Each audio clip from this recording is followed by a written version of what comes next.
Okay guys, today we're making the Stargate Zat gun, and yes, it opens.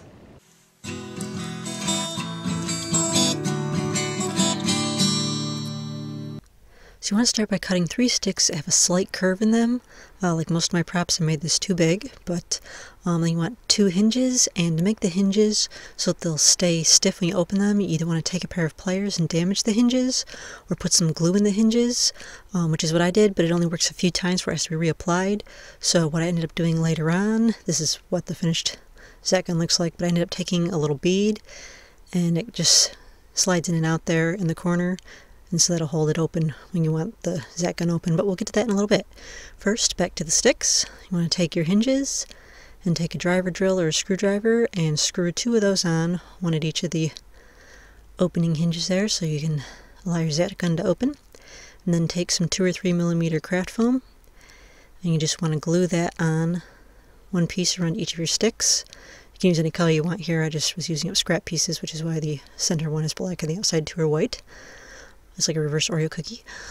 And so then on the end of the bottom one, you want to take the little tail pieces, and I do have a template for the tail and head pieces if you don't want to draw them, but they're pretty easy to draw too. Just take these with the points facing up, and you glue those onto the end of the bottom stick. So there's your little snake tail, just like that. Kind of spread them a little bit. And then on the top stick, on the end of that, you're going to make the head of the snake. So cut out the dome pieces and glue those on either side of the stick, and then cut the long pieces and the thin piece. That one is 5 millimeter craft foam, the rest are 2 or 3, your choice. And then just glue the dome pieces onto the long piece, just like that, going down sizes, and glue the whole stack right on the top, just at the end of the little headpiece. So you end up with this. It's starting to look like a Zat gun. Then you want to give the whole thing 3 coats of white school glue, waiting for each coat to dry in between. And then make your little puffy paint lines. In the show these are actually engraved, but I did them raised just like I did on my Stargate staff, because it's a lot easier and it doesn't look that bad once you get the whole thing painted up. So here's what they look like on the Zat gun. And I don't use a lot of spray paint anymore because it's not very eco-friendly, but for this you really need it because you need that hammered metal. So I used the Rust-Oleum hammered metal and spray painted the whole thing.